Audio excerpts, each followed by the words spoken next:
السلام علیکم لسنرز، آئیے اے میرا خط کی جرم و سزا پر مبنی ایک نئی کہانی سنتے ہیں جس کا عنوان ہے خواب ایک گراں۔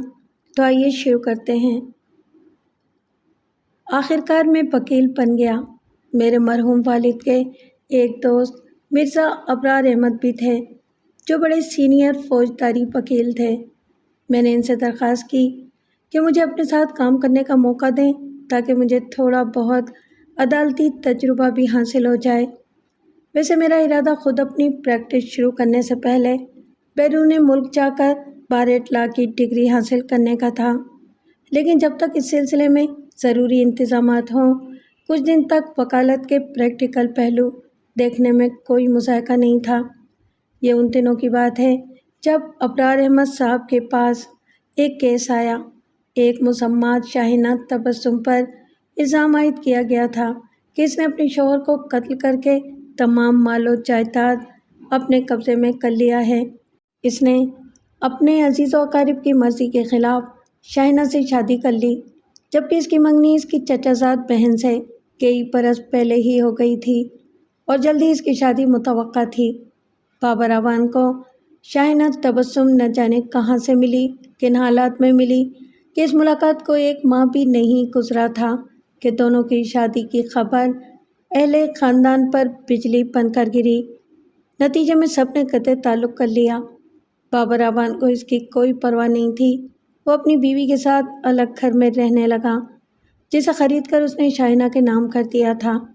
یہ شادی ابھی 6 ماہ پرانی بھی نہیں ہوئی تھی کہ بابر کا ایک حادثے میں انتقال ہو گیا۔ شاہینہ نے خاندان والوں کو اطلاع کیے بغیر خاموشی سے اس کی تدفین کر دی۔ بابر کے بڑے بھائی دلاور کو پتہ چلا تو انہوں نے پولیس میں رپورٹ درج کرا دی۔ انہوں نے شک ظاہر کیا کہ ان کے بھائی بابر اعوان کو ان کی بیوی شاہینہ نے کاروبار اور جائیداد قبضے میں کرنے کے لیے قتل کر دیا ہے۔ پولیس نے شاہینہ تبسم سے رابطہ قائم کیا تو اس نے بیان دیا کہ اسے اپنے مرحوم شوہر سے بہت محبت تھی، وہ اسے نقصان پہنچانے کا تصور بھی نہیں کر سکتی تھی۔ اس کا انتقال کار کے حادثے میں ہوا ہے۔ پولیس اہل محلہ سے تصدیق کر سکتی ہے۔ پوچھا گیا کہ صرف اہل محلہ ہی سے کیوں؟ اگر حادثہ ہوا تھا تو یقیناً بابر کو کسی اسپتال میں بھی لے جایا گیا ہوگا، وہاں کسی ڈاکٹر نے اسے دیکھا ہوگا، بچانے کی کوشش کی گئی ہوگی۔ جواب ملا کہ حادثے کے بعد کار میں آگ لگ گئی تھی اور جب آگ بجھا کر بابر کو کار سے نکالا گیا تو وہ ہر طرح کی طبی امداد سے بے نیاز ہو چکا تھا۔ پولیس نے اس بیان کی تصدیق اور ممکن حد تک پوسٹ مارٹم کے لیے متوفی کی قبر کھود کر دیکھی۔ معلوم ہوا کہ شاہینہ کا بیان سچ تھا۔ لاش اتنی بری طرح جلی بلکہ کوئلہ ہو چکی تھی کہ اس کا پوسٹ مارٹم ممکن نہیں تھا، بلکہ اس کی شناخت بھی ناممکن تھی۔ اسی بنا پر بابر کے بھائی دلاور نے یہ خدشہ بھی ظاہر کیا کہ یہ اس کے بھائی کی لاش نہیں ہے، بلکہ اس کے بھائی کو یا تو کہیں غائب کر دیا گیا ہے یا مار کر کہیں اور دفن کر دیا گیا ہے اور یہ کسی نامعلوم شخص کی لاش ہے جو اس کے بھائی کی لاش کہہ کر دفن کر دی گئی ہے۔ اس موقع پر پولیس نے اہلیان محلہ سے معلومات کی، کچھ کے بیانات بھی لیے۔ لوگوں نے بتایا کہ انہوں نے بابر کی موجودگی اور عدم موجودگی، بلکہ زیادہ تر عدم موجودگی میں چند اجنبی لوگوں کو آتے جاتے دیکھا ہے۔ شاہینہ تبسم سے پوچھا گیا تو اس نے جواب دیا کہ جو لوگ بھی آتے تھے وہ بابر اعوان کے کاروباری دوست ہوتے تھے۔ وہ ان کے بارے میں کچھ نہیں جانتی کیونکہ وہ بابر سے ملنے آتے تھے اور صرف اسی سے مل کر چلے جاتے تھے۔ محلے والوں کا یہ خیال غلط ہے کہ بابر کی غیر موجودگی میں بھی کوئی آتا تھا۔ اول تو کوئی آتا نہیں تھا، اور اگر اتفاق سے کوئی آیا بھی تو یہ معلوم ہونے کے بعد کہ بابر گھر پر موجود نہیں ہے وہ واپس چلا گیا۔ اس نے ایسے کسی آدمی سے اس کا نام وغیرہ پوچھنے کی ضرورت کبھی نہیں سمجھی اور نہ ہی کسی نے بتایا، اگر کسی نے بتایا بھی تو اسے یاد نہیں۔ پولیس نے شاہینہ کے بیان کو مبہم اور ناکافی خیال کرتے ہوئے اسے گرفتار کر لیا۔ گرفتاری کے بعد شاہینہ نے ابرار احمد صاحب کو اپنا وکیل صفائی مقرر کیا۔ ابرار اس سے ملنے جیل گئے اور ان کے ذریعے شاہینہ کا جو بیان سامنے آیا وہ یہ تھا کہ وہ دنیا میں بالکل یکا تنہا ہے اور ایک بے سہارا عورت تھی۔ اتفاقاً اس کی ملاقات بابر اعوان سے ہو گئی اور بابر نے اس کی زبوں حالی سے متاثر ہو کر اسے اپنے گھر میں اور پھر اس کے بعد شادی کر لی۔ یہ شادی ان کے عزیز و اقارب کو بے حد ناگوار گزری تھی اور وہ کئی بار دھمکی دے چکے تھے کہ اگر بابر نے اسے طلاق نہ دی تو ان کے حق میں اچھا نہیں ہوگا۔ بابر خود بھی اپنے عزیزوں سے خوف زدہ تھے، انہیں اپنی جان جانے کا بھی خطرہ تھا، لیکن شاہینہ کے منع کرنے کے باوجود انہوں نے اپنا تمام کاروبار، روپیہ پیسہ اور تمام جائیداد اپنی بیوی یعنی شاہینہ کے نام لکھ دی اور یہ وصیت لکھ دی کہ اگر کبھی انہیں کچھ ہو جائے تو شاہینہ ہی ان کی وارث ہوگی۔ تو اب اگر انہوں نے ایسی وصیت لکھ دی تو اس میں شاہینہ کا کیا قصور؟ اس میں ان سے ایسی وصیت لکھنے کے لیے تو نہیں کہا تھا، بلکہ اسے تو معلوم بھی نہیں تھا۔ تدفین کے بعد جب ان کے کاغذات دیکھے گئے تب معلوم ہوا، اور جب وہ اپنی خوشی سے ایک ایک چیز اسے دے گئے ہیں تو وہ کاروبار اور جائیداد ان کے عزیزوں کو کیوں واپس کریں؟ ایسا کرنے سے کیا مرنے والے کی روح کو صدمہ نہیں ہوگا؟ جہاں تک حادثے کا تعلق تھا تو اس دن بابر اعوان اور شاہینہ کچھ خرید و فروخت کے لیے گھر سے نکلے تھے۔ یہ تو قسمت کی بات تھی کہ تقدیر میں جو کچھ لکھا تھا وہ اس طرح ہی پورا ہوا، ورنہ جب ایکسیڈنٹ ہوا وہ بھی تو ان کے ساتھ کار میں ہو سکتی تھی اور اس کا انتقال پرملال بھی ہو جاتا۔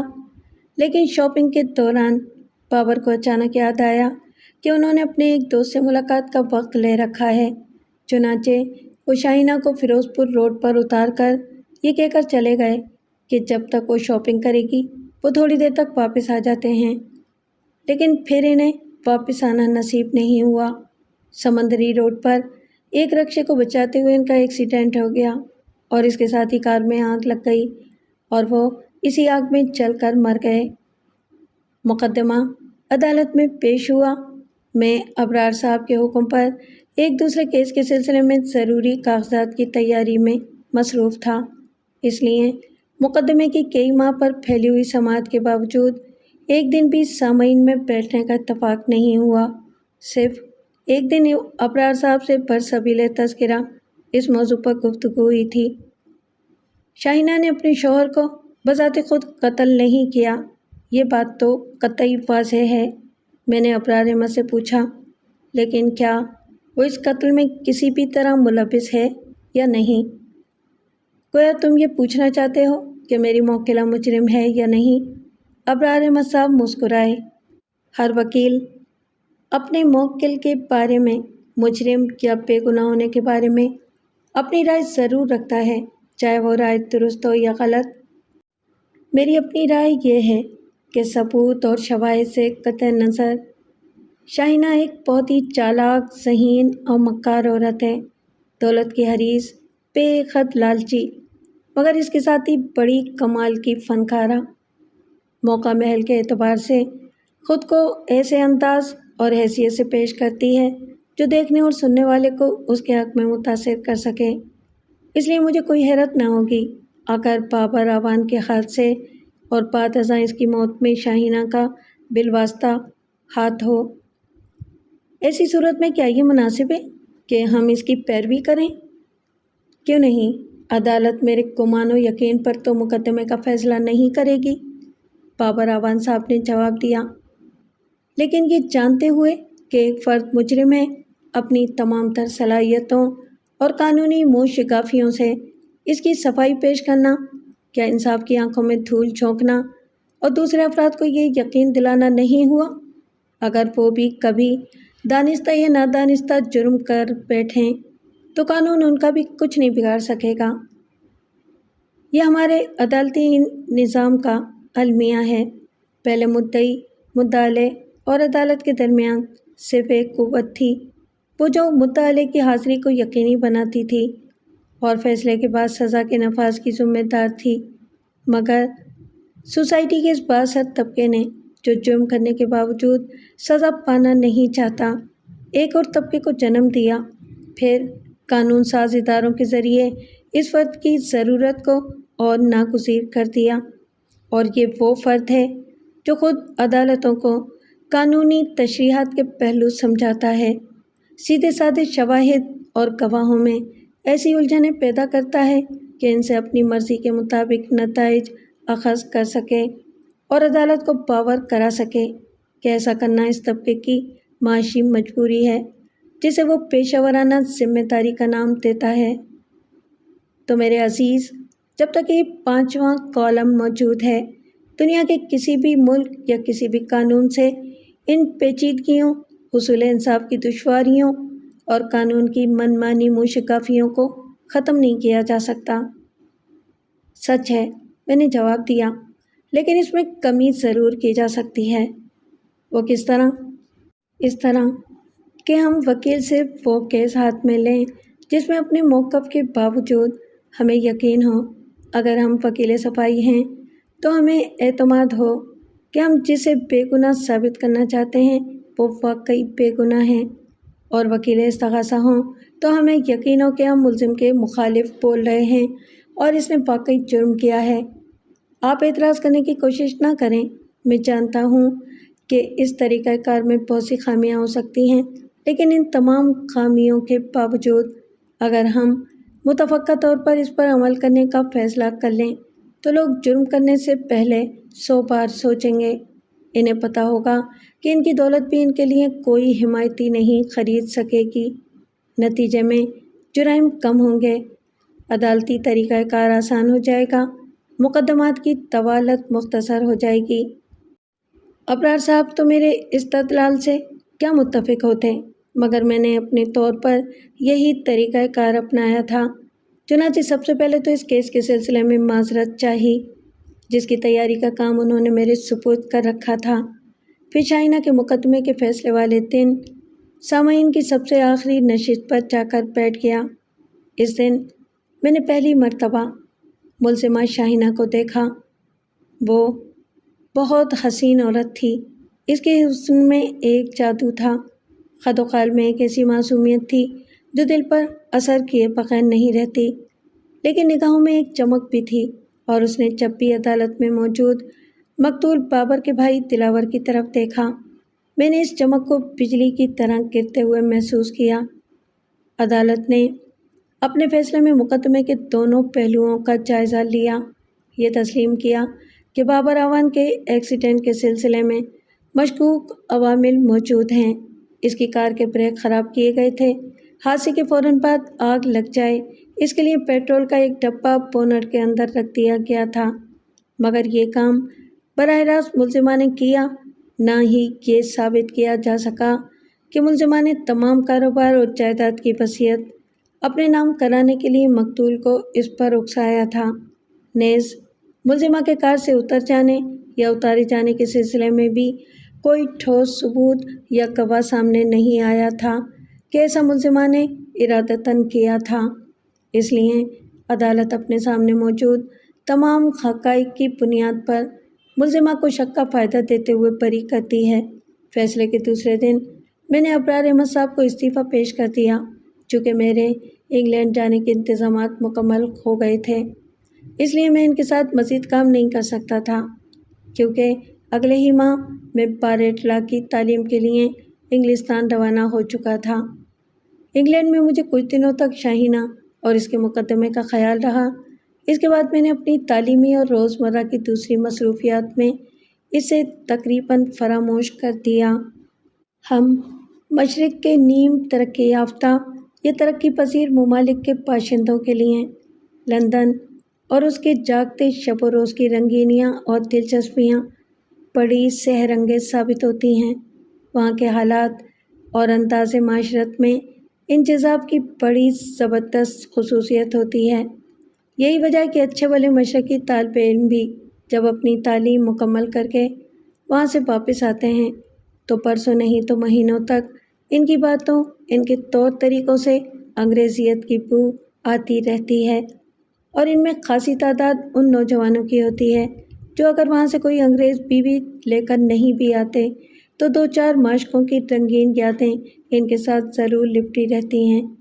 ابتدا میں مجھے بھی ان زبردست ترغیبات کا مقابلہ کرنے میں بڑی مشکل پیش آتی، لیکن میری شفیق والدہ کے خطوط بڑی پابندی سے ہر ہفتے پہنچ رہے تھے۔ پھر مجھے یہ بھی یاد تھا کہ میں ایک مشن کے تحت اپنی زندگی گزارنے کا عہد کر چکا ہوں۔ چنانچہ میں نے اپنے گرد و پیش کے خوبصورت، نرم و نازک، صحت طراز نظاروں کے اور اپنے درمیان ہمیشہ ایک معقول فاصلہ برقرار رکھا اور پورے انہماک سے حصول تعلیم میں مصروف رہا۔ 2-2.5 سال کی مدت ہی کیا ہوتی ہے، رفتہ رفتہ گزر گئی، اور اپنی محنت کے نتیجے میں آکسفورڈ یونیورسٹی سے بیرسٹری کی سند حاصل کر کے اپنے ملک، اپنے شہر اور اپنے گھر واپس آ گیا۔ تبھی جس طرح گیا تھا بالکل اسی طرح لوٹ آیا۔ واپس آ کر دفتر کھولنے اور پریکٹس شروع کرنے میں کچھ ایسے زیادہ دن نہیں لگے تھے، لیکن میں نے شروع ہی سے اپنا یہ طریقہ کار رکھا کہ جب تک میں خود اپنے موکل کے دعوے سے مطمئن نہیں ہوتا تھا، کبھی اس کا کیس ہاتھ میں نہیں لیتا تھا۔ آدمی کچھ سیکھ کر آیا ہو یا نہ آیا ہو، انگلینڈ، برٹن اور لندن پلٹ کی اضافی خصوصیت ایسی ہوتی ہے کہ یورپ سے معروف ذہنوں کو اپنی طرف کھینچ لیتی ہے۔ پہلے پہل مجھ پر بھی کرم فرماؤں کی نوازش رہی، ایک ہجوم رہا، لیکن میری اصول پرستی نے جلدی بھیڑ چھانٹ دی۔ لوگوں میں مشہور ہو گیا کہ بڑا بد دماغ وکیل ہے، سیدھے منہ بات تک نہیں کرتا، لیکن 1-2 سال کے عرصے میں وہ چند بظاہر انتہائی مایوس کن کیس جو میں نے اپنے ہاتھ میں لیے، ایسے کیس جنہیں کئی بڑے وکیل بھی کمزور قرار دے چکے تھے، ان میں خلاف توقع اور حیرت انگیز کامیابیاں دیکھ کر میرے مداحوں کا ایک مخصوص حلقہ بھی قائم ہو گیا۔ پچھلی رائے میں تھوڑی ترمیم بھی کی گئی کہ بد دماغ تو خیر نہیں مگر دیوانہ ضرور ہے۔ بہرحال انہی شب و روز میں پریکٹس شروع کیے 2 سال ختم ہو رہا تھا کہ ایک دن میرے آفس اسسٹنٹ نے مجھے ایک لڑکی کے آنے کی اطلاع دی۔ لڑکی؟ کیسی لڑکی؟ میں نے کام کرتے کرتے چونک کر پوچھا۔ ویسی ہی سر، جیسی کہ لڑکیاں ہوا کرتی ہیں، وہ مسکرایا۔ تو میاں فرحت، تم خود ہی کیوں اس سے بات نہیں کر لیتے؟ اس سے پوچھو کیا چاہتی ہے، کیس کیا ہے؟ تمہیں تو پتہ ہے کہ میں ان لڑکیوں سے جو عام لڑکیوں سے مختلف ہوں، خاصا الرجک ہوں۔ مجھے معلوم ہے سر، اور اسے ٹالنے کے لیے میں نے اس سے کہا بھی کہ بیرسٹر صاحب بغیر اپائنٹمنٹ کے کسی سے ملاقات نہیں کرتے، اور ملاقات کا وقت لینے کے لیے مقدمے کی نوعیت کا جاننا ضروری ہے۔ وہ تم مجھے بتا دو، میں بیرسٹر صاحب سے ٹائم لے لوں گا۔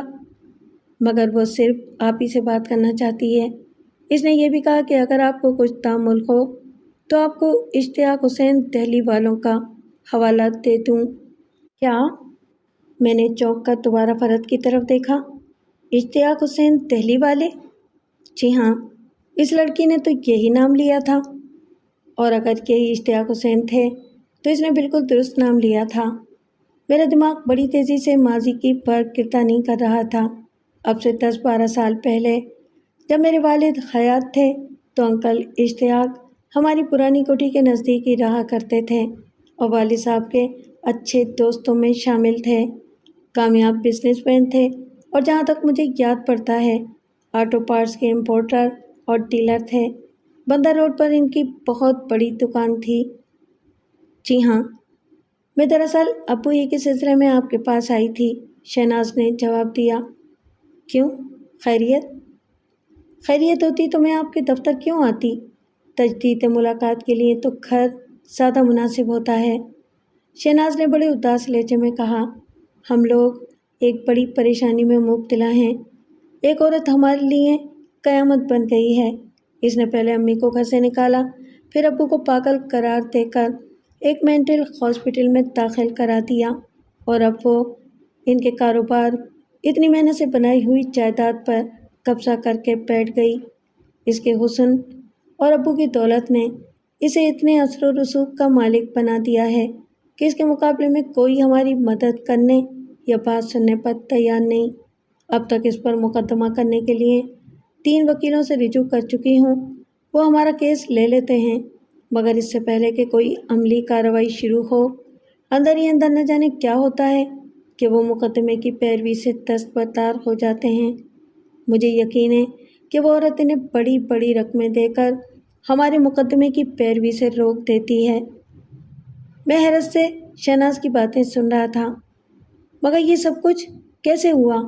اس کے خاموش ہونے پر میں نے پوچھا۔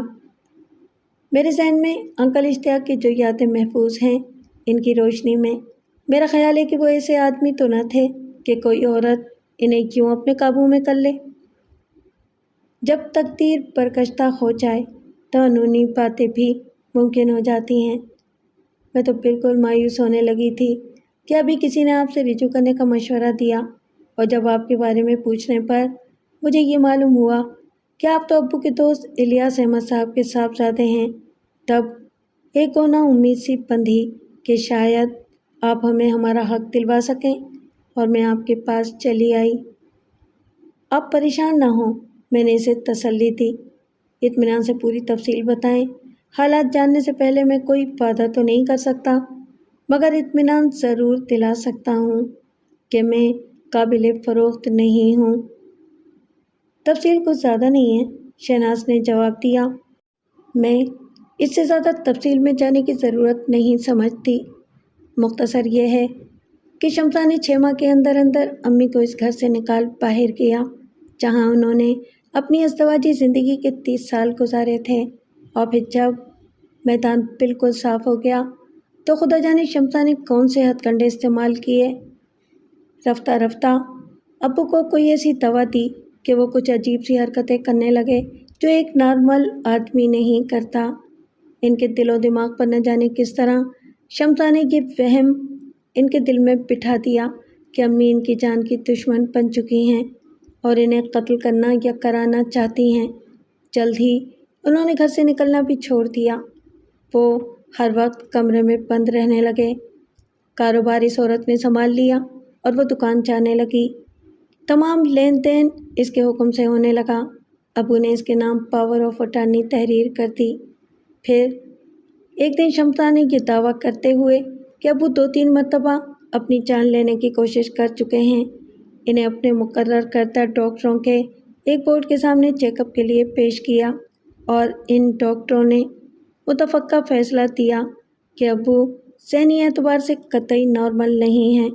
انہیں آزاد چھوڑا گیا تو وہ اپنے اور دوسروں کے لیے خطرہ بن سکتے ہیں، اور اس ذہنی کیفیت میں وہ قطعی طور پر کاروبار سنبھالنے یا کسی معاملے میں کوئی درست فیصلہ کرنے کی صلاحیت سے محروم ہیں۔ خود ان کی صحت اور مفاد کا تقاضا ہے کہ انہیں کسی اچھے مینٹل اسپتال میں داخل کرا کے مکمل علاج کرایا جائے۔ اس بات کو 6-7 ماہ ہو چکے ہیں، تب سے وہ ایک پرائیویٹ ذہنی امراض کے اسپتال میں تقریباً قید ہیں۔ شمسا ان کا تمام کاروبار اور جائیداد بینک بیلنس کی مالک بنی ہوئی ہے۔ میں اور امی اپنے ایک غریب بھائی کے یہاں پناہ گزین ہیں۔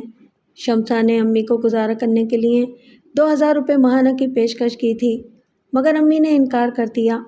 ماموں کی مالی پوزیشن ایسی نہیں کہ وہ شمسا کے خلاف مقدمہ لڑ سکیں۔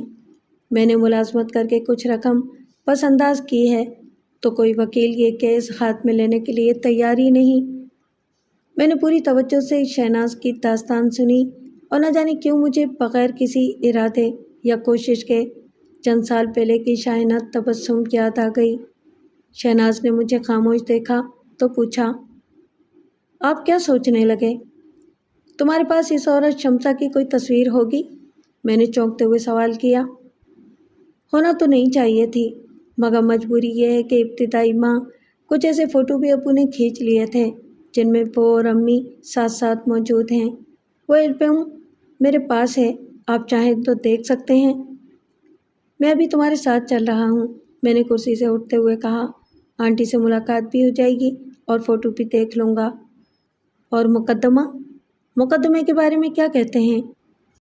کیس تو سمجھو میں نے لے لیا ہے، میں نے ہلکی سی مسکراہٹ کے ساتھ جواب دیا۔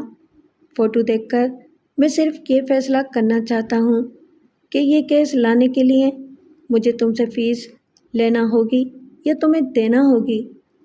شہناز کی سمجھ میں میری یہ بات نہیں آئی، مگر اس نے کوئی سوال بھی نہیں کیا۔ وہ مجھے غریب ماموں کے گھر لے گئی۔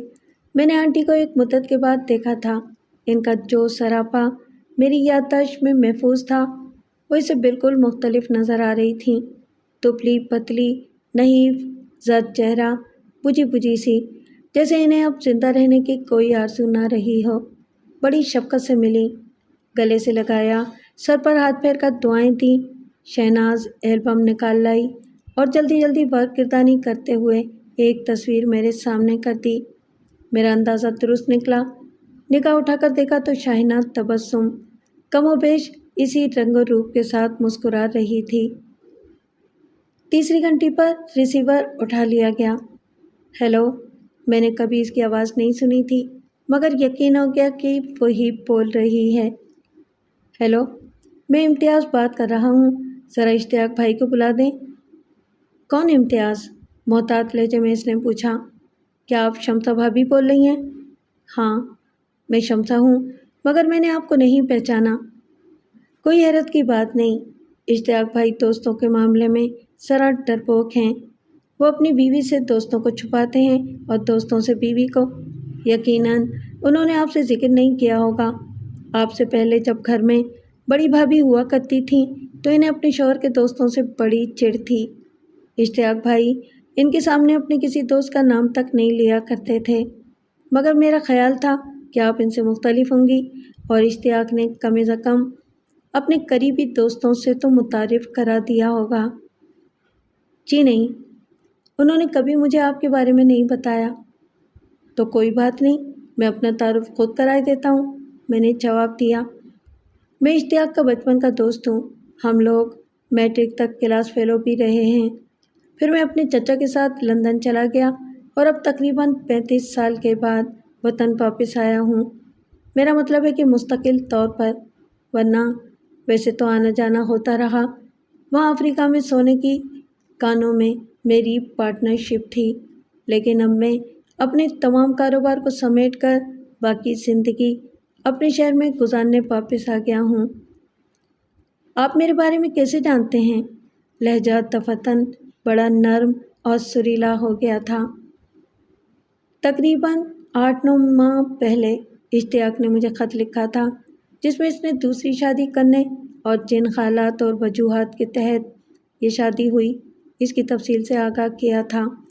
اس کے بعد میں اپنا کاروبار سمیٹنے میں لگ گیا۔ یہ ایک بڑا طویل تھکا دینے والا عمل تھا۔ میرے پارٹنر انگلینڈ سے تعلق رکھتے تھے اور کمپنی کا ہیڈ آفس بھی وہیں تھا، اس لیے مجھے اپنے خصیص کی فروغ اور جملہ کاغذات کی تیاری کے لیے لندن جانا پڑا۔ وہاں مجھے 6 ماہ لگ گئے، پھر افریقہ واپس آ گیا۔ وہاں مکان اور غیر ضروری سامان وغیرہ سے نجات حاصل کر کے ابھی 4 دن پہلے پہنچا ہوں۔ کچھ سامان جہاز سے آ رہا تھا، اس کی کلیئرنس کے لیے اتنا مصروف رہا کہ آج سے پہلے فون کرنے کا بھی موقع نہیں ملا۔ پھر تو آپ کو اشتیاق صاحب کے بارے میں تازہ حالات کچھ بھی نہیں معلوم ہوں گے۔ تازہ حالات؟ کیسے تازہ حالات؟ میں نے جلدی سے پوچھا۔ سب خیریت تو ہے؟ وہ خدا نخواستہ کچھ بیمار وغیرہ تو نہیں؟ میرا خیال ہے کہ ایسی باتیں فون پر کرنا مناسب نہیں۔ کبھی آپ کو موقع ملے تو گھر تشریف لائیں۔ کبھی کیا مطلب؟ میں ابھی آ رہا ہوں، میں نے جواب دیا۔ میں نے یوں بھی کرنے کے لیے ہی فون کیا تھا۔ اب آپ سے ایسی باتیں سن کر میں کیسے رک سکتا ہوں؟ آپ نے گھر تو دیکھا ہوگا۔ کمال کرتی ہیں آپ۔ تقریباً 1.5 سال پہلے آیا تھا تو اشتیاق سے آخری بار ملاقات ہوئی تھی۔ اس مختصر عرصے میں اس کا گھر کہیں اور تو نہیں کھسک گیا ہوگا؟ جی ہاں، وہی ہے، اس نے جواب دیا۔ آپ تشریف لائیں، میں انتظار کر رہی ہوں۔ اور اس کے نصف گھنٹے بعد میں اشتیاق انکل کے شاندار ڈرائنگ روم میں شمسہ سے باتیں کر رہا تھا۔ یہ وضاحت کرنے کی ضرورت نہیں کہ چونکہ میں اشتیاق کا دوست امتیاز بنا ہوا تھا، اس لیے اپنے ایک واقف کار فلم میک اپ مین سے چہرے کی ضروری مرمت اور درستگی کرا لی تھی، اس فرمائش کے ساتھ کہ ذرا لمبی شوٹنگ ہے، اس لیے پختگی کا خاص خیال رکھا جائے۔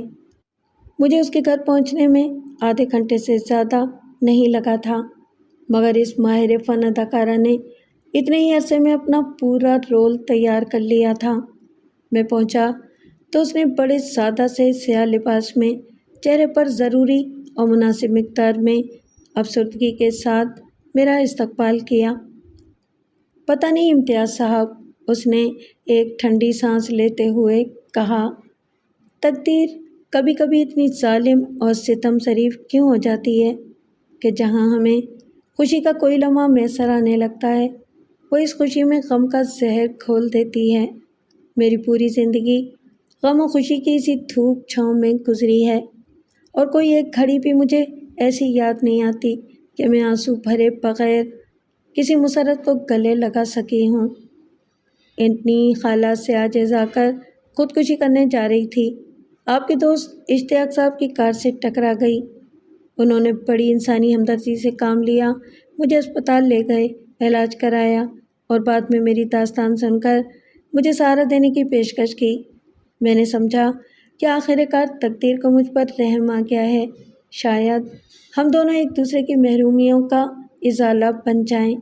لیکن ابھی ہمارے ہونٹ ٹھیک سے مسکرا بھی نہ پائے تھے کہ اشتیاق صاحب نروس بریک ڈاؤن کا شکار ہو گئے۔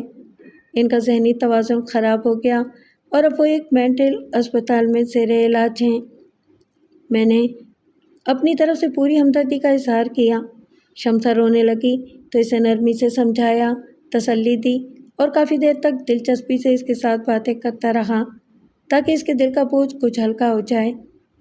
شمسا، اتنی زندگی گزارنے اور تقریباً آدھی دنیا کے ممالک کا سفر کرنے کے بعد میں تو اس نتیجے پر پہنچا ہوں۔ میں نے اپنی پلاننگ کے مطابق موضوع تبدیل کرتے ہوئے کہا کہ خالق کائنات نے کوئی ایک انسان بھی ایسا پیدا نہیں کیا جو اپنی ذات اور اپنے حالات میں مکمل ہو۔ اب مجھے کو دیکھ لو، بظاہر دنیا کا ہر عیش و آرام مجھے حاصل ہے، افریقہ میں رہ کر دولت بھی اتنی کمائی ہے جس کا کوئی شمار نہیں، لیکن اس کے باوجود زندگی کا سفر ابھی تنہا ہی طے کر رہا ہوں۔ کوئی ایسا نہیں جو میرے ساتھ ان خوشیوں میں شیئر کر سکے، دکھ درد میں ساتھ دے سکے۔ اوہ، کیا آپ نے ابھی تک شادی نہیں کی؟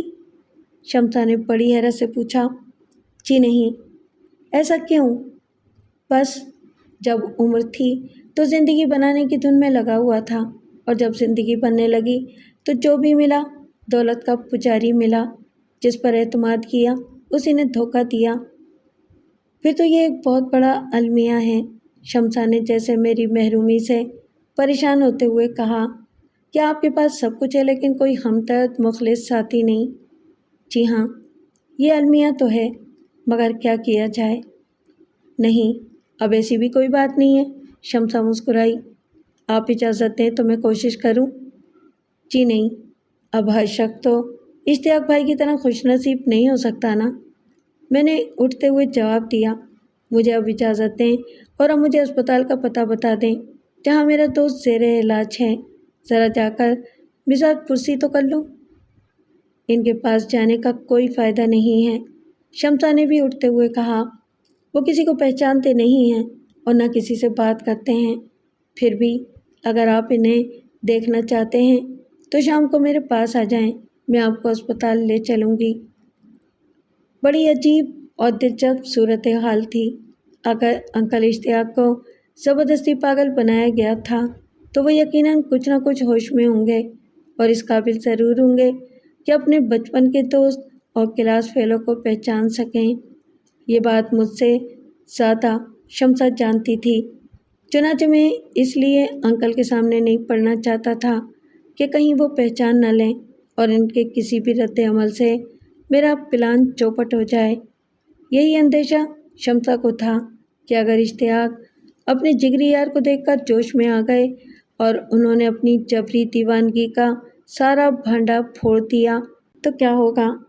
گویا بچنا اس ملاقات سے میں بھی چاہتا تھا اور بچنا اس ملاقات سے وہ بھی چاہتی تھی، لیکن نہ میں قدم ہٹا سکتا تھا اور نہ وہ۔ پھر بھی اس نے یقیناً اس نوعیت کی ملاقاتوں کے لیے کوئی پیش بندی کر لی تھی کہ اس سے پہل میں اس کے ساتھ ایک نفسیاتی پرائیویٹ اسپتال میں پہنچا تو ہمیں بتایا گیا کہ آج اشتیاق صاحب کی طبیعت زیادہ خراب ہے، اس لیے ان سے ملاقات کا مشورہ نہیں دیا جا سکتا۔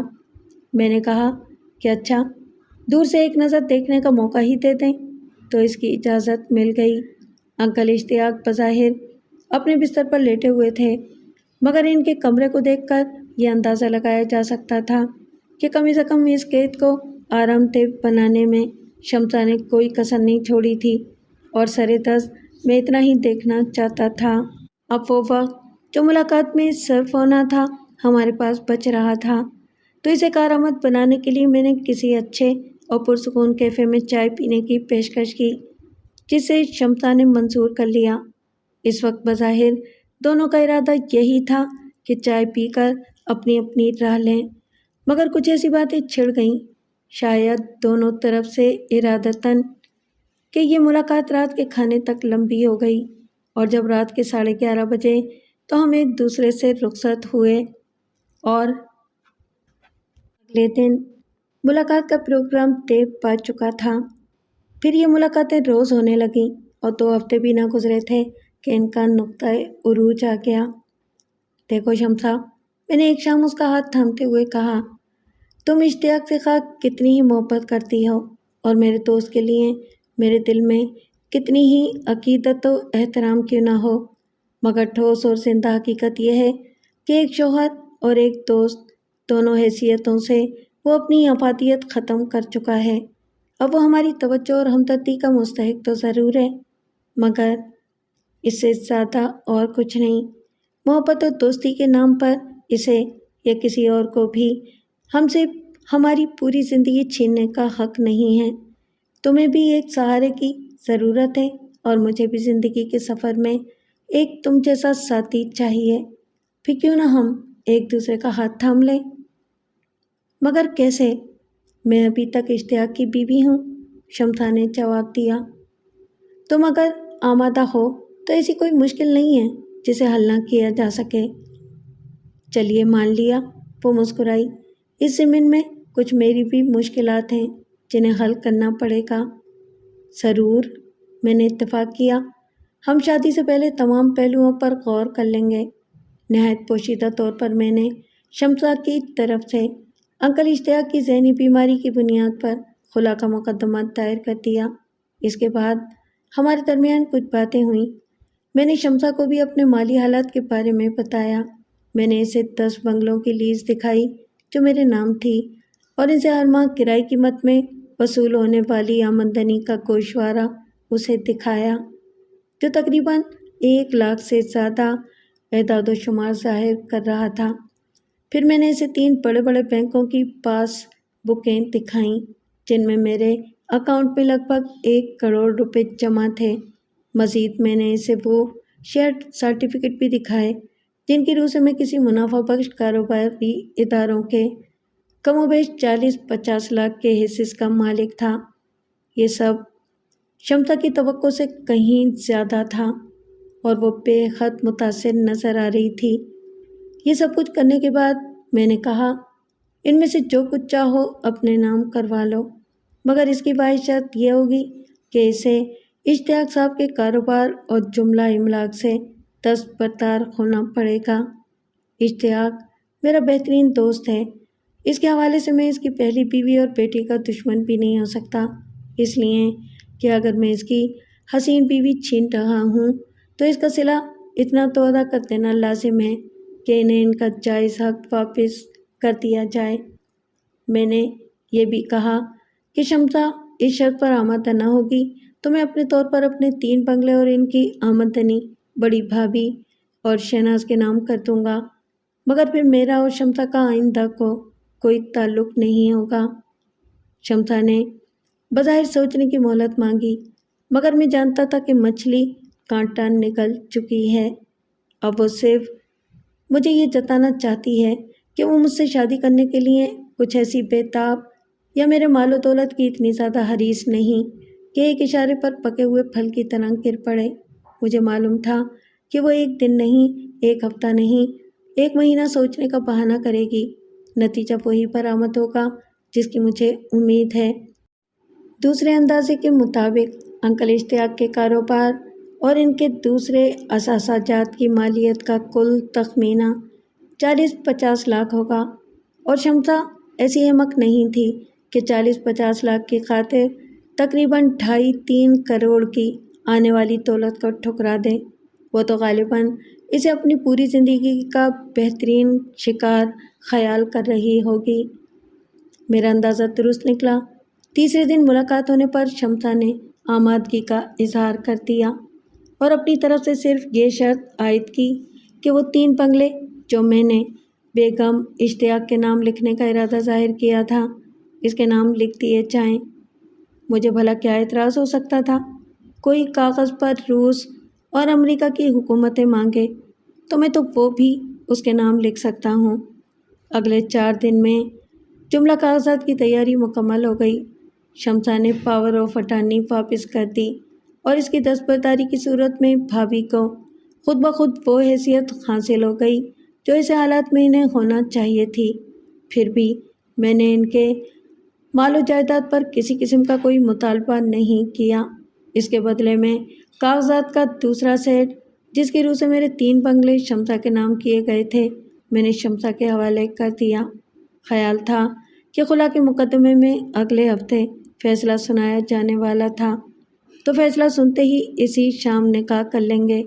رہا عدت کا سوال تو وہ پہلے ہی تقریباً 8 ماہ سے عدتی جیسی چیز گزار رہی تھی۔ مزید وقت ضائع کرنے سے کوئی فائدہ نہیں تھا۔ شمسا جیسی عورتوں کو شرعی مسائل سے کوئی دلچسپی نہیں ہوتی، اس لیے اس کے اعتراض کرنے کا تو سوال ہی پیدا نہیں ہوتا تھا، اور میں جانتا تھا کہ یہ بیل ہی منڈے چڑھنے والی نہیں، تو اس سے کیا فرق پڑتا ہے کہ اس نے عدت گزاری یا نہیں۔ جیسی کہ توقع تھی، عدالت نے شمسا کی درخواست منظور کرتے ہوئے اسے خلا کی ڈگری دے دی۔ ہم دونوں بہت خوش ہاتھ میں ہاتھ ڈالے عدالت سے باہر نکلے۔ آج شام کس وقت آ رہے ہو؟ شمسا نے پوچھا۔ کہاں؟ میں نے قطرے حیرت سے اسے دیکھا۔ اشتیاق ولا، اور کہاں؟ اس نے مسکراتے ہوئے کہا۔ بھول گئے کہ آج مجھے وہاں سے رخصت ہو کر تمہارے گھر آنا ہے؟ اوہ ہاں، یہ بھی کوئی بھولنے کی بات ہے۔ تو پھر 2 گواہوں اور قاضی صاحب کو ساتھ لے کر کب تک پہنچو گے؟ مغرب کے بعد۔ دیر مت کرنا، میں اپنا تمام سامان پیک کر چکی ہوں اور اب ضرورت سے زیادہ 1 منٹ بھی وہاں رکنا نہیں چاہتی۔ مطمئن رہو، سب کام ٹھیک اسی طرح انجام پائے گا جس طرح میں نے سوچا ہے۔ میں نے اسے اطمینان دلایا۔ شمسا کو الوداع کہہ کر میں سیدھا شہناز کے ماموں کے گھر پہنچا۔ پہلی ملاقات کے بعد میں نے ادھر کا رخ نہیں کیا تھا اور شہناز کو بھی تاکید کرتی تھی کہ وہ میرے دفتر نہ آئے، البتہ فون کر لیا کریں۔ فون پر 2-3 بار میں اسے اطمینان دلاتا رہا تھا کہ سب کچھ میرے پلان کے مطابق ہو رہا ہے، اس لیے فکر مند نہ ہو اور سکون سے نتائج کا انتظار کریں۔ میں سیدھا کورٹ سے آ گیا تھا، اس لیے ظاہر تھا کہ میک اپ میں تھا۔ شہناز اور آنٹی کو میرے منصوبے کے بارے میں کوئی علم نہیں تھا اور ابھی اس میک اپ کی مزید ضرورت بھی تھی۔ میں نے دستک دی تو شہناز ہی باہر آئی۔ اس نے غور سے میری طرف دیکھا۔ آپ فراز صاحب کے بڑے بھائی ہیں؟ اس نے پوچھا۔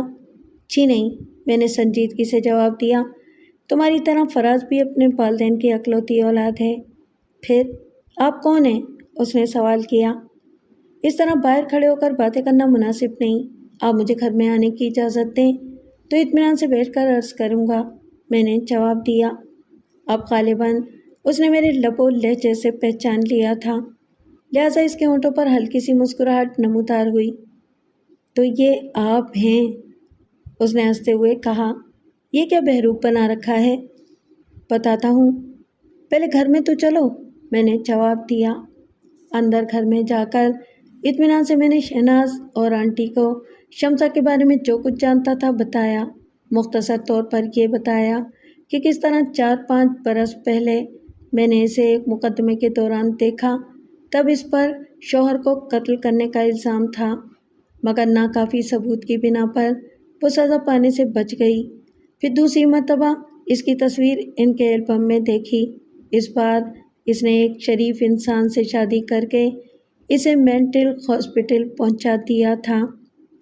ان دونوں واقعات سے ثابت ہوتا ہے کہ یہ عورت اسی طرح مختلف نام اختیار کر کے مختلف حالات میں دولت مند افراد سے شادی کرتی ہے، میں نے آخر میں کہا، اور پھر انہیں کسی بھی طرح اپنے راستے سے ہٹا کر ان کے مال و دولت پر قبضہ کر کے کسی اگلے شکار کی تلاش میں نکل جاتی ہے۔ مگر میرا خیال ہے کہ یہ بات تقریباً ناممکن ہے کہ یہ اکیلی یہ سب کچھ کر سکتی ہو۔ اس کا کوئی نہ کوئی ساتھی بھی ہے جسے اس نے بڑی ہوشیاری سے چھپا رکھا ہے کہ آج تک وہ کبھی سامنے نہیں آیا، اور یہ دونوں اس ہوشیاری سے پلاننگ کرتے ہیں کہ ان کے خلاف کوئی ثبوت حاصل کرنا انتہائی مشکل ہے۔ چنانچہ میں نے اسے اس کے ہتھیار سے مارنے کا پروگرام بنایا ہے۔ اب یہ منصوبہ کیا تھا میں اس کی تفصیل میں نہیں جاؤں گا، لیکن آپ کو یہ سن کر بہرحال خوشی ہوگی کہ مجھے اس میں پوری کامیابی حاصل ہوئی ہے۔ میں انکل کا بزنس اور دوسری تمام جائیداد، بینک بیلنس وغیرہ اس عورت سے واپس لینے میں کامیاب ہو گیا ہوں۔ یہ رہے ان سب کے کاغذات، اور اتنا کہہ کر میں نے اپنے بریف کیس سے وہ تمام کاغذات نکال کر آنٹی اور شہناز کو دے دیے جو میں نے شمتا سے حاصل کیے تھے۔ قدرتی بات تھی کہ یہ سب کچھ سن کر اور کاغذات پا کر آنٹی اور شہناز کو بے حد خوشی ہوئی۔ آپ نے تو کمال کر دیا، شہناز اچھل کر بولی۔ کوئی بڑے سے بڑا قابل سے قابل وکیل بھی اگر ہمارا مقدمہ لڑتا تو عدالت سے اتنی جلدی ہمارے حق میں فیصلہ حاصل کرنے میں کامیاب نہ ہو سکتا تھا۔ خدا تمہیں دونوں جہاں میں سرخرو کرے بیٹے، آنٹی بھرائی ہوئی آواز میں دعائیں دینے لگی۔ تمہاری ہر آرزو پوری کرے، دنیا جہان کی کامیابیوں سے تمہارا دامن بھر دے۔ تم نے آج ایک بے سہارا عورت پر احسان کیا ہے جسے زندگی بھر فراموش نہیں کیا جا سکتا۔ میرا اپنا بیٹا ہوتا تو وہ بھی اس سے زیادہ کچھ نہیں کر سکتا تھا۔ اتنی بہت سی دعائیں نہ دیں، میں مسکرایا۔ میری بریف کیس میں اتنی جگہ نہیں ہے۔ اس کے علاوہ ابھی آپ دونوں کو ایک کام اور کرنا ہے۔ کیا؟ آنٹی نے پوچھا۔ میرے ساتھ مینٹل اسپتال چلیں، میں نے جواب دیا۔ میں نے تمام انتظام کر لیا ہے۔ ہم انکل اشتیاق کو اس اسپتال سے نکال کر ایک دوسرے اسپتال لے جائیں گے۔ مجھے یقین ہے کہ انکل اتنے بیمار نہیں ہیں جتنا انہیں بنا دیا گیا ہے یا ظاہر کیا جا رہا ہے۔ اس سلسلے میں اسپتال والے بھی شمشا کے ساتھ شریک ہو سکتے ہیں۔ او میرے خدا! شہناز نے جوش مسرت سے میرا بازو پکڑ لیا۔ ایک دم سے اتنی بہت سی خوشیاں؟ زیادہ لگ رہی ہوں تو میں ایک آدھ کم کیے دیتا ہوں، میں نے کہا۔ کیا مطلب؟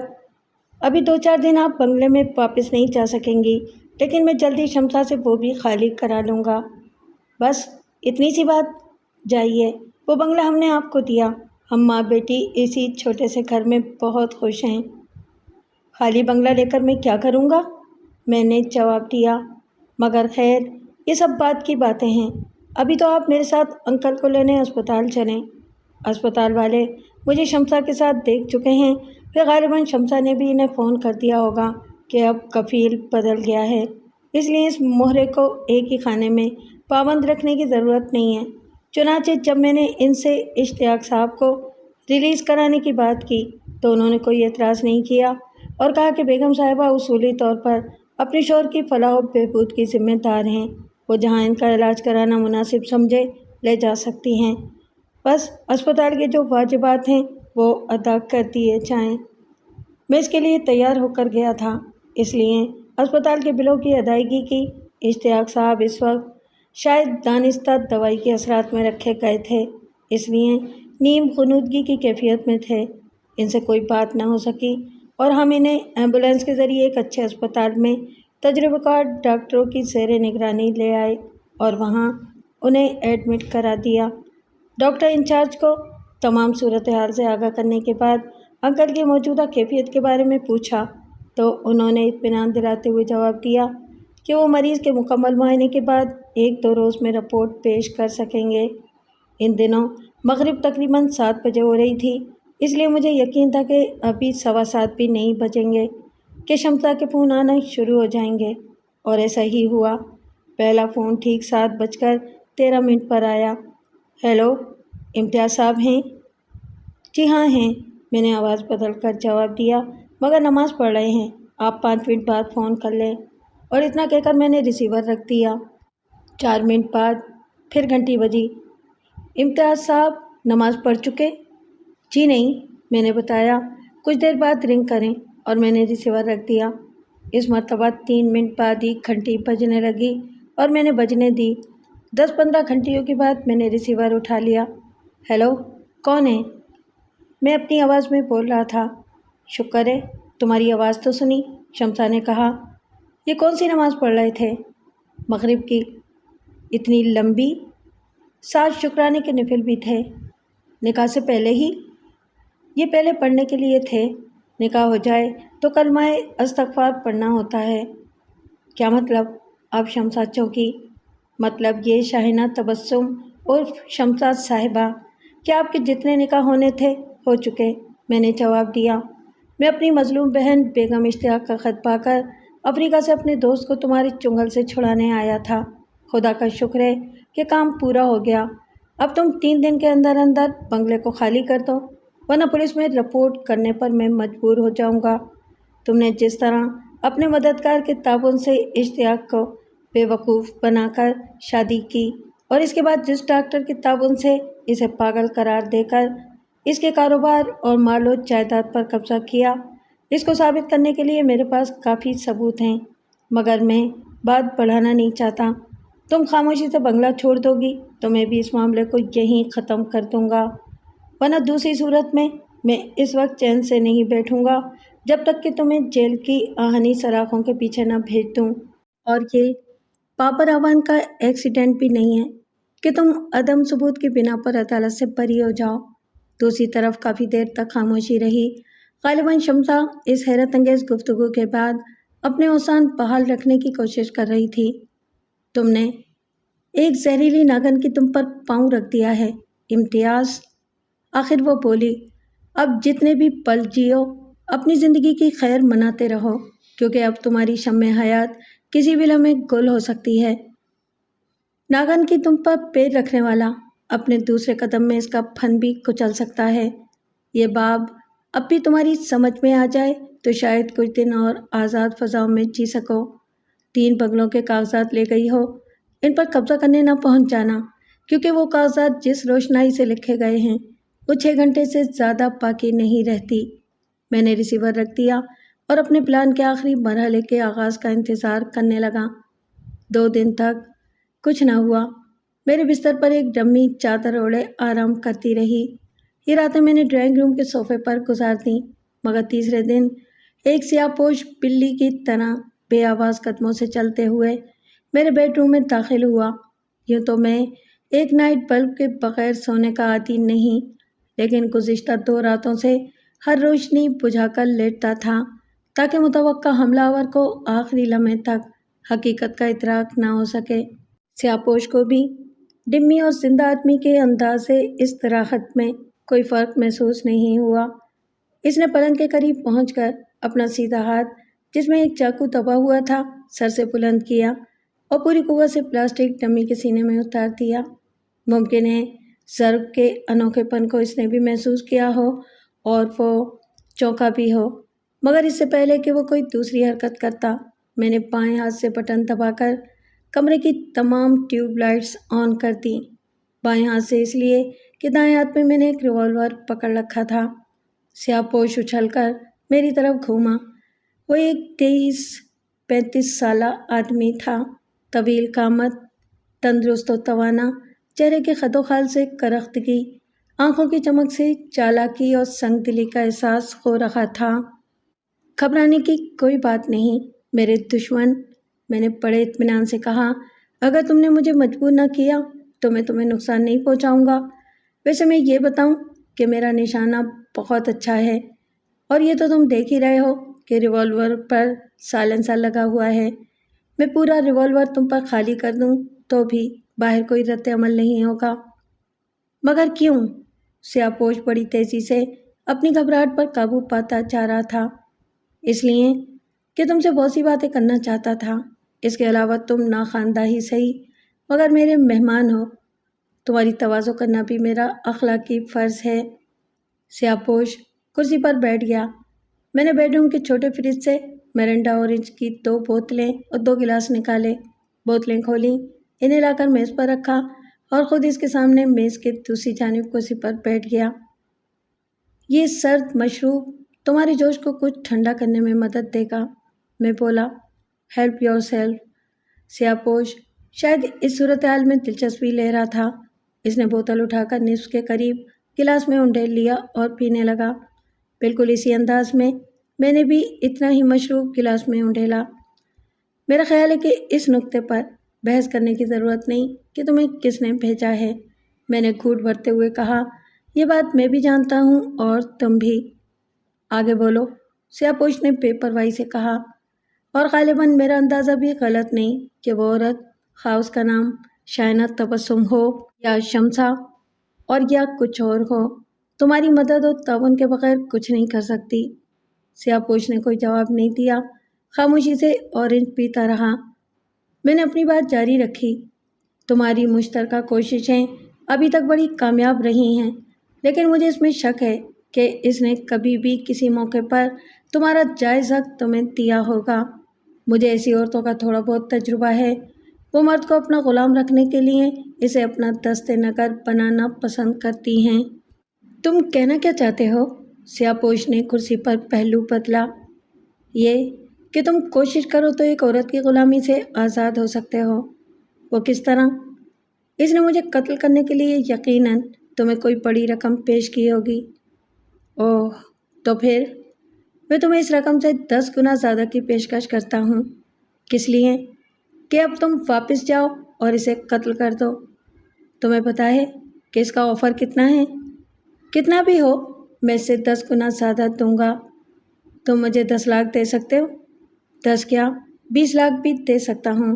سیاہپوش نے ایک ہلکا سا کہا لگایا، بوتل سے مشروب گلاس میں انڈیلا اور ایک ہی بار میں حلق میں اتار دیا۔ بالکل یہی حرکت میں نے بھی کی۔ اب اس کے اور میرے گلاس تقریباً خالی تھے اور بوتلیں بھی خالی تھیں۔ فرق صرف اتنا تھا کہ وہ خالی گلاس لے کر میز پر رکھتے ہوئے کھڑا ہو گیا تھا اور میں خالی گلاس لیے بیٹھا رہا تھا۔ ریوالور میں نے بائیں ہاتھ میں منتقل کر لیا تھا۔ بیٹھ جاؤ، میں نے سخت لہجے میں کہا، ابھی ہماری گفتگو ختم نہیں ہوئی۔ میری جانب سے ہو چکی ہے، وہ دوبارہ بیٹھتے ہوئے بولا۔ تقریباً 7-8 برس سے میرا اور اس کا ساتھ ہے۔ اگر ہم ایک دوسرے کے اعتماد کو فروخت کرنے کے عادی ہوتے تو اب تک سلاخوں کے پیچھے ہوتے۔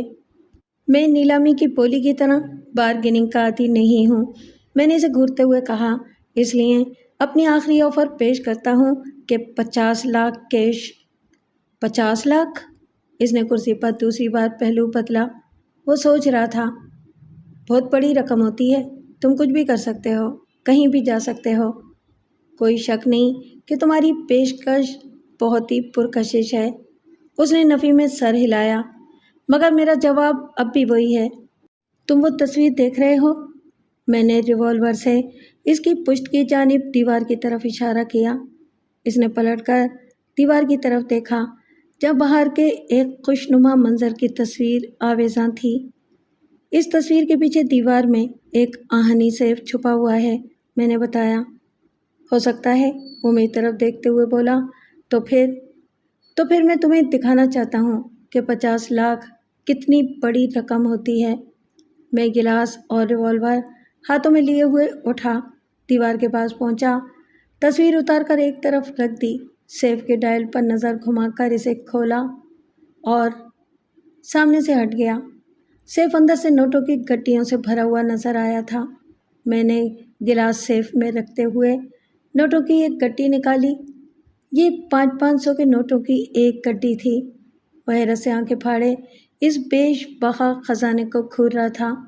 میں نے سیف بند کر دیا اور گڈی واپس لیے میز تک آیا۔ یہ 5 لاکھ روپے ہیں، میں نے گڈی اس کے سامنے پھینکتے ہوئے کہا، اور ایسی بے شمار گڈیاں اسی سیف میں رکھی ہیں۔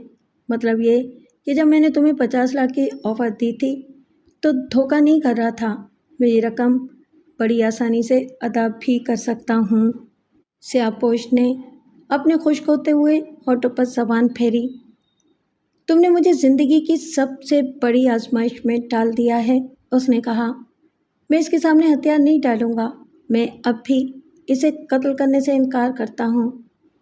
بہت خوب میرے دوست، میں نے چپتے ہوئے لہجے میں جواب دیا، مگر کیا مطلب؟ وہ چونکا۔ تم اور وہ عورت جس طرح کی وارداتیں کرتے رہے ہو وہ کوئی عام اور نہ تجربے کار آدمی نہیں کر سکتا۔ اس طرح کے منصوبے سوچنے اور انہیں بروئے کار لانے کے لیے ایک جرائم پروردہ پس منظر میں ضروری ہے۔ اب بے شک تم اتنے پختہ کار بن چکے ہو کہ کئی برسوں سے پولیس کی گرفت میں نہیں آ سکے، لیکن کوئی مجرم پختہ کار پیدا نہیں ہوتا، آہستہ آہستہ بنتا ہے۔ پھر یہ حقیقت کہ ان وارداتوں میں تم کبھی سامنے نہیں آئے، اس بات کا ٹھوس ثبوت ہے کہ اس ملک کی پولیس اور جیلوں کے ریکارڈ میں کہیں نہ کہیں تمہارا تذکرہ ضرور محفوظ ہے۔ ممکن ہے تمہارا اندازہ درست ہو، تو اس سے کیا فرق پڑتا ہے؟ بہت فرق پڑتا ہی نہیں ہے، بلکہ پڑ چکا ہے۔ جب تم نے اس تصویر کی طرف دیکھا تھا تو میں نے اپنے گلاس سے تمہارا گلاس بدل دیا تھا، تو پھر اور وہ گلاس اس وقت میرے سیف میں موجود ہے، تمہاری انگلیوں کے نشانات کے ساتھ۔ سیاہ پوش بے اختیار اچھل پڑا۔ تم جھوٹ بک رہے ہو، اس نے مجھے گھورتے ہوئے کہا۔ میں نے جس طرح شمسا کی بازی الٹی ہے، اس سے تم اتنا تو اندازہ لگا سکتے ہو کہ تم دونوں سے میں بالکل ہی انجان نہیں تھا۔ میں نے حفظ ما تقدم کے طور پر بہت پہلے اپنے وکیل کو ایک مفصل بیان لکھ کر دے دیا ہے، جس میں شمسا عرف شاہینہ تبسم کے سابقہ کیس کا حوالہ دیتے ہوئے اپنے وکیل کو تاکید کی ہے کہ اگر کسی بھی وقت میں کسی ناگہانی موت کا شکار ہو جاؤں تو میرا سیف کھول کر وہ تمام ثبوت حاصل کر لے جو میں اس دوران شمسا کے خلاف جمع کرتا رہا ہوں۔ میرے پاس صرف تمہارے ملوث ہونے کا کوئی ثبوت نہیں تھا، مگر آج وہ بھی میرے سیف میں پہنچ چکا ہے۔ میں تمہیں یقین دلاتا ہوں کہ ان ثبوت و شواہد کی روشنی میں تم دونوں پھانسی کے پھندے یا کم سے کم عمر قید سے تو نہیں بچ سکتے، اور جو کچھ میں کہہ رہا ہوں اس پر مجھے کس قدر پختہ یقین ہے، اس کا اظہار کرنے کے لیے میں یہ ریوالور تمہارے سامنے رکھ رہا ہوں۔ میں نے بڑی بے پرواہی سے ریوالور میز پر رکھ دیا۔ تم چاہو تو بے شک مجھے شوٹ کر دو، لیکن 12 گھنٹے نہیں گزریں گے کہ تم دونوں قانون کی گرفت میں ہوگے۔ میرا وکیل ہر 6 گھنٹے کے بعد میری خیریت معلوم کرنے کے لیے مجھے فون کرتا ہے۔ اب اس کا فون صبح 7 بجے آئے گا۔ اگر میں زندہ سلامت نہ ہوا، اس سے فون پر بات نہ کر سکا، تو تم اندازہ لگا سکتے ہو کہ اس کے بعد کیا ہوگا۔ سیاہ پوش نے غالباً میرا رد عمل دیکھنے کے لیے ریوالور اٹھا لیا۔ میں بالکل اطمینان سے جس طرح بیٹھا تھا اسی انداز میں بیٹھا رہا۔ چند لمحے اسی کیفیت میں گزرے۔ ہم دونوں ایک دوسرے کی آنکھوں میں آنکھیں ڈالے گھورتے رہے۔